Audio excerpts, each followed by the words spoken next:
The rain found every open wound on Kael Ashgrave's body before it found anything else in that square. He knelt in it, crown still on his head, because no one had yet found the nerve to take it from him, and 8 years of ruling Emberfell had taught his knees exactly how to hold that position without shaking.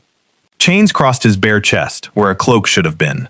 Blood from a cut above his eye ran pink into the rain, and he did not wipe it away, because wiping it away would have meant admitting it was there, and admitting anything at all was a door he had decided, 3 days ago, never to open again. Around him, torches hissed against the downpour. A woman near the front held a sign that had run wet and red at the edges, until the word Tyrant looked like it was bleeding. Another read, "Kill the Alpha King," and someone had crossed out Alpha like it no longer applied to him, like the title itself was the thing on trial. He did not look at the signs. He had learned, 2 years ago, exactly how much a person could survive by choosing carefully what they let themselves look at. The council stood on the platform above him, dry beneath a stone overhang his own grandfather had built, and the eldest of them read the charge in a voice pitched to carry over the rain. Concealment of a bloodline mark, falsification of a healer's record, treason against the law of Emberfell. A gasp went through the crowd, not because they hadn't heard it already. Every one of them had heard it a dozen times in the 3 days since the healer talked, but because hearing it read aloud, formally, in the rain, made it real in a way rumor never could. Somewhere behind him, a guard shifted his weight, and Kael heard the particular sound armor makes when the man wearing it is uncomfortable with the thing he has been ordered to do. Good. Let them be uncomfortable. He had built an entire reign on the principle that comfort was a luxury a king could not always afford his people, and it seemed only fair that the lesson finally reached him too. Kael said nothing. He had said nothing for 3 days. Not to the guards who chained him. Not to the council who came, one by one, offering him the chance to explain himself before it went this far. Not to the pack he had ruled with a hand so steady they'd stopped questioning it years ago, right up until the moment they'd found a single crack in it and torn the whole thing open. His silence had cost him everything a king could lose in the space of 72 hours. It had not yet cost him the one thing he had built that silence to protect, and some small, stubborn part of him, the part that hadn't yet learned to stop hoping, believed that if he stayed silent long enough, it never would. The eldest councilman was named Torvald, and Kael had trusted him once, back when trust had still seemed like something a king could afford to hand out freely. Torvald had voted for the exile 2 years ago too. Kael remembered that, kneeling here, the way you remember small cruelties better than large ones, not because they hurt more, but because they were so easy to commit that they told you everything about the person committing them. "You have nothing to say," Torvald said, "not a question." Kael lifted his eyes for the first time since they'd forced him to his knees. Not to Torvald, past him, to the moon, full and cold and indifferent above the castle spires, the same moon that had been hanging in the sky 2 years ago, the night he'd made this same choice the first time, in this same square, and told a woman he loved that she was no longer welcome in his pack. He had lied to her that night too. It had been the first lie. This silence was only the last one. "I have nothing to say that would change what happens next," he said, and his voice carried, because even broken he had never learned how to speak quietly in front of a crowd. "Do what the law requires." Torvald's jaw tightened, the particular tightness of a man who had wanted a confession, a scene, something to justify the size of the punishment he'd already decided on. He had built his entire case around the assumption that a king given the chance to defend himself would take it, that pride alone would loosen Kael's tongue if guilt didn't. He had not accounted for a man who had already decided, 3 days ago, that there was no version of his own defense that didn't end in someone else paying the price for it. Instead, he had a king, kneeling in the rain, refusing to give him anything at all, and the crowd's fury, denied its target, began looking for somewhere else to land. It found somewhere else to land 3 heartbeats later, when a woman stepped out of the crowd at the square's far edge, pregnant, soaked through, a chain circlet threaded through hair the rain had turned dark, and a wolf the size of a small horse, moving at her side like it had never once considered letting her walk there alone. The square did not recognize her at first. It had been 2 years, and grief changes a face as much as time does. Kael recognized her instantly, and for the first time in 3 days, something in his carefully arranged stillness broke. He had spent 2 years believing he would never see her again, and building every silence since on the assumption that he was right. Wren Calloway had told herself, walking the last mile into Emberfell, that she was not doing this for him. She was doing it because Sable had smelled the fear in the air 3 valleys before they reached the border, and because a healer who had spent 2 years learning to read danger in the set of an animal's shoulders did not ignore that particular signal twice. She was doing it because whatever Kael Ashgrave had become in her absence, whatever cruelty had finally caught up to him, she did not believe, could not believe, even now, even furious, that the pack deserved to watch a man die for a crime dressed up in the same law that had once ended her marriage in a single sentence. She was not doing it for him. She had been repeating that to herself since the border, and it had gotten no more convincing with distance. The crowd parted around her, the way water parts around something it doesn't recognize yet, and then closed back in with a murmur once it did. She heard her own name pass through the square like something contagious. She kept walking. Sable moved with her, unhurried, and every guard who might have considered stopping her reconsidered the moment they measured the size of what was walking beside her. She had not planned what she would say. She had planned only to be here, because 2 years of silence had taught her that absence didn't heal anything. It only let the wound close over dirty, and she had spent long enough pretending the infection wasn't still there. Somewhere behind her, at the edge of the square, she heard someone whisper her name to someone else, uncertain, as though they were checking their own memory against the woman standing in front of them. She did not turn toward the sound. She had learned, in exile, that turning toward every whisper was a good way to spend a lifetime looking backward. The rain had not stopped since she crossed the border.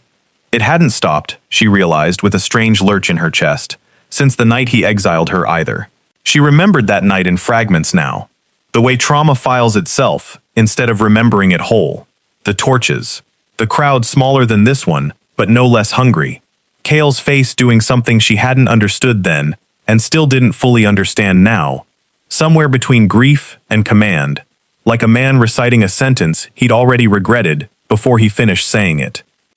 "You have concealed an illness that renders you unfit to carry the next Ashgrave heir," he had said, and she remembered the exact stillness of his hands as he said it. Hands that never once reached for her, not even to soften the blow with a touch that would have made everyone in that square doubt his sincerity. She had believed him. That was the part that still burned, 2 years later.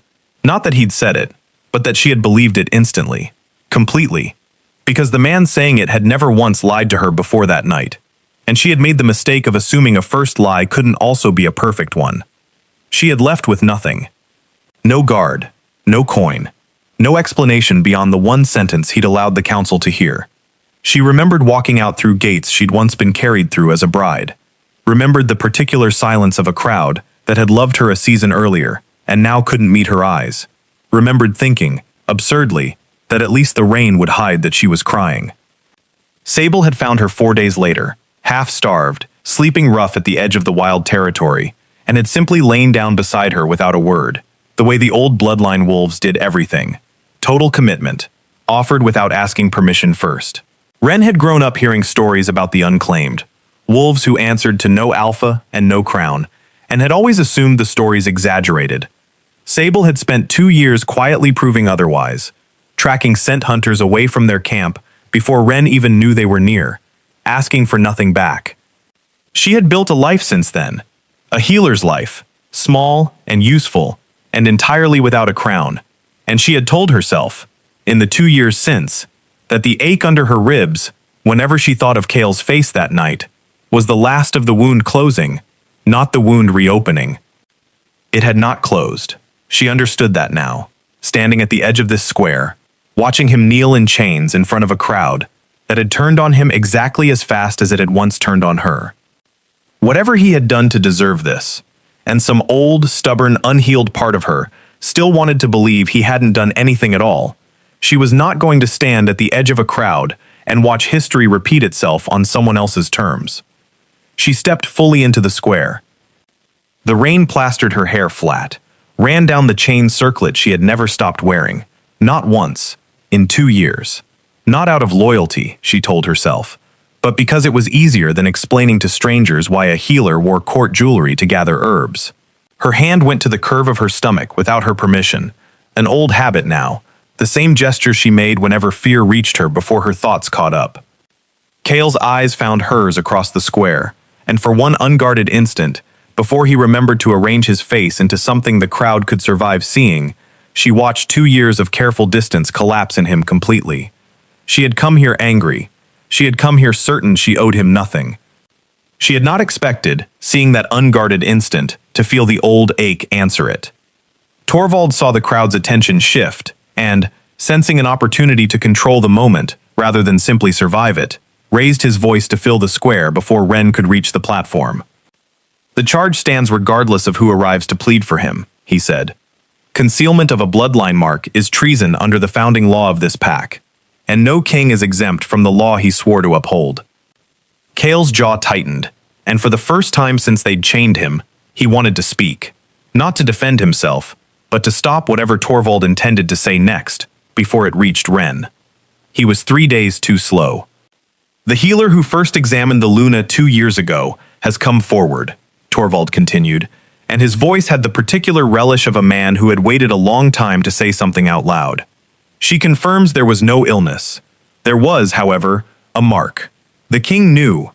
The king concealed it, and forged a false diagnosis to protect the woman carrying it, in direct violation of the law requiring the council to be informed the moment such a mark is discovered." The square went utterly silent, the kind of silence that exists right before a much louder sound. Somewhere in the crowd, one of the men who had carried the "Kill the Alpha King" sign lowered it slightly, as though the word treason had suddenly made his own certainty feel smaller than it had an hour ago. It was easier to hate a monster than to make sense of a king who had broken his own law protecting someone. Kael closed his eyes. He had known this moment would come the instant the healer's letter reached Torvald's rivals inside his own court. Men who had spent 2 years quietly circling a throne they considered too rigid, too unbending, a king who ruled by law rather than by the older, uglier currency of fear and favor they preferred. They had not needed to invent a crime. They had only needed to find the one true thing he had spent 2 years making sure no one found, and patience, in the end, had done what confrontation never could. He remembered the night he found it. 3 days before the exile, in the healer's quarters, watching an old woman's hands go still over Wren's collarbone, the way hands go still when they've found something they weren't looking for. "The crescent mark," the healer had whispered. "I have only read of it. 4 generations since the last one." Kael had known the law before she finished the sentence. Every mark-bearing child, reported the hour it was found, surrendered to the council's judgment before it drew its first breath, because 4 generations ago, a bearer of that same mark had nearly ended the bloodline entirely, and the council had written a law promising it would never happen twice. He had looked at Wren's sleeping face that night and understood, with the particular clarity of a man out of options, that there was no version of reporting the mark that ended with his son alive. So he had built the only shelter he could construct in 3 days, a lie large enough to remove her from the council's reach entirely, delivered with enough cruelty that no one would think to look past it for a kinder explanation hiding underneath. He had told himself, forging the diagnosis, that the exile would be temporary, that once she was safely beyond the council's authority, he would find a way to bring her back, to explain, to fix what he was breaking. He had not accounted for how thoroughly a convincing lie erases its own exits.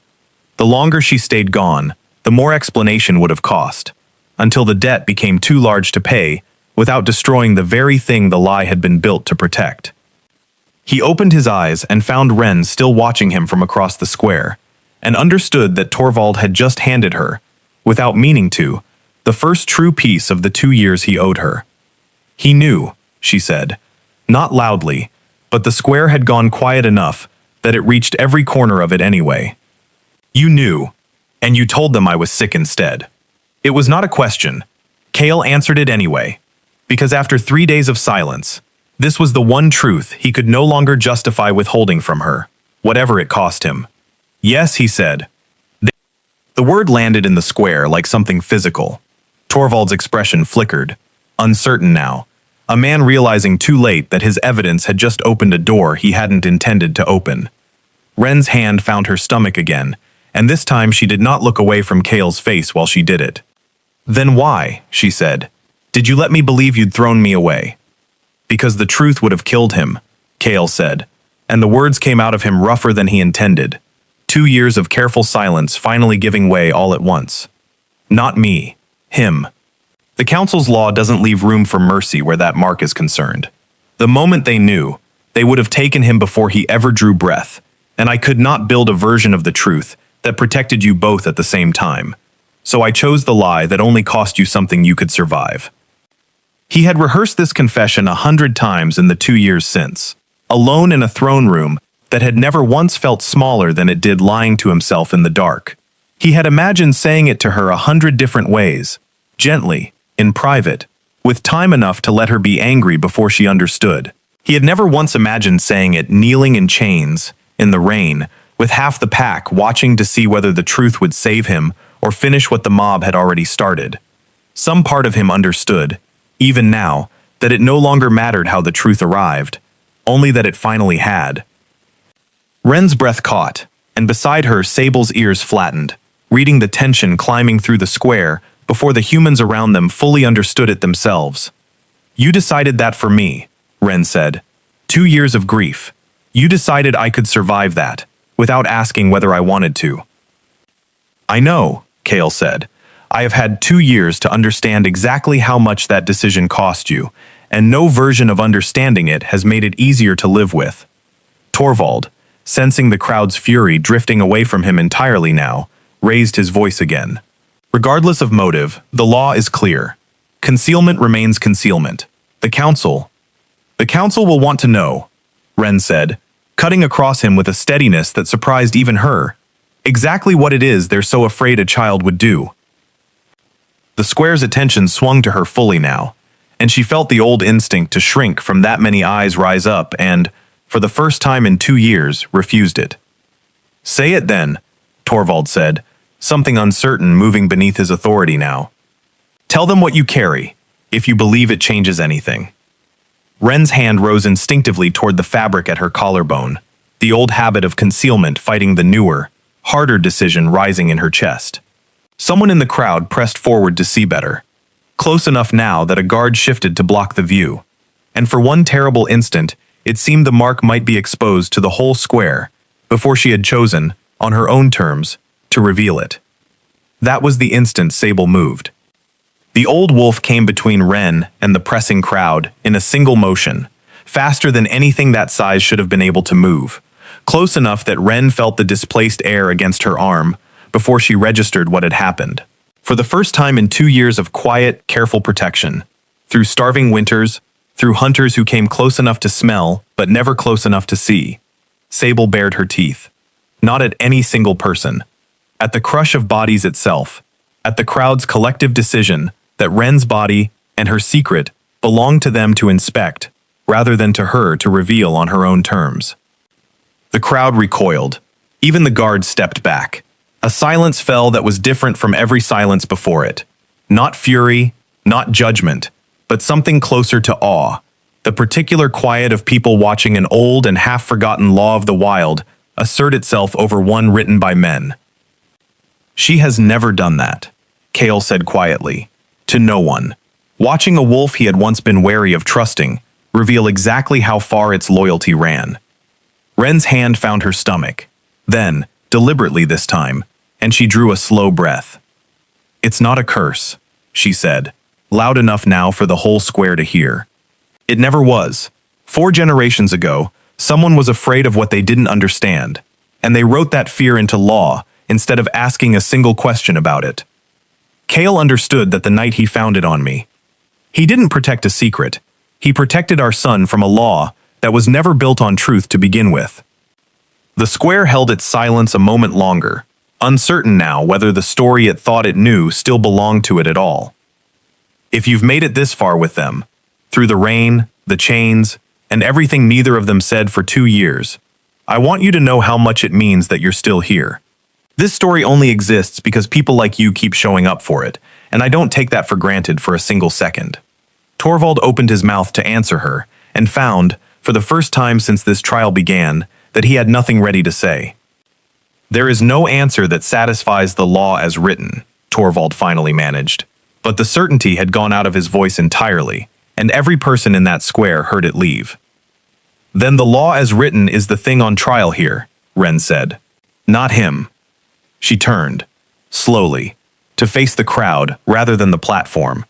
And for the first time, since she'd stepped into the square, she let the fabric at her collarbone fall open on her own terms, in her own time, to whoever needed to see it to understand. The crescent mark caught what little torchlight survived the rain, faint and silver, and utterly unremarkable, nothing like the darkness 4 generations of fear had built around it. A few in the crowd leaned forward despite themselves, expecting something monstrous, some visible proof of the danger they'd been taught to dread since childhood. What they found instead was a small, quiet mark on the skin of a woman who had walked back into the place that exiled her, rather than let it destroy someone she loved. This is what your law was written to destroy before it could draw breath, she said. Not a curse, a child. My child. And the only crime committed here was a king choosing his son's life over his own name, because the alternative, following your law exactly as written, was watching an infant taken from his mother for the crime of existing. No one in the square answered her. Even Torvald, who had built 3 days of momentum on the certainty that the law demanded blood, found he had none left to offer it with. Kael rose from his knees for the first time since they'd forced him down, slowly, the way a man rises when his body has forgotten, after 3 days chained in the rain, that it was ever allowed to stand. The chains across his chest, unlatched by a guard who no longer had the will to keep them fastened, fell away into the rain and lay there, forgotten, in the same mud that had held him.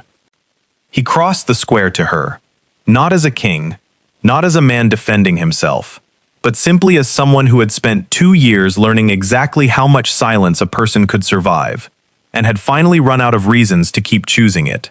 Every step across those wet stones felt like the first honest thing he had done in 2 years. I would make the same choice again, he said, quiet enough now that it belonged only to her. Not because it was right, because I could not find a version of right that kept you both alive. I am sorry it cost you 2 years believing I didn't love you enough to tell you why. You should have trusted me to survive the truth, Wren said. I have survived worse than the truth. I survived believing you didn't want us at all. I know, he said. I have nothing left to protect you from now, except my own silence, and I am done keeping it. He turned to the square, to Torvald, to the pack he had ruled through 8 years of careful, unbending law. The Mark Law ends tonight, he said. Not amended, not softened, ended, publicly, the way it should have ended 4 generations ago, before it cost a family what it nearly cost mine. If the council requires a king's crown to make that binding, take it. I have already lost more than a crown was ever worth keeping. He reached up and removed it himself, the gold catching the last of the torchlight before he set it, deliberately, in the mud at Torvald's feet, the same mud that had held him kneeling an hour before. The wolf head clasps that had once held his ceremonial cloak in place, worn by every Ashgrave king before him, he unfastened next and let fall beside the crown. He would not wear that cloak again, as the symbol of a law he no longer believed in. The square did not cheer. It did something quieter and more permanent. It understood, all at once, the difference between a king who ruled through fear and a man who had just given up everything he had to end it. Sable came to stand beside them both, unhurried now, her earlier fury folded back into the same patient watchfulness she had carried for 2 years, and lowered her head to rest against the curve of Wren's stomach.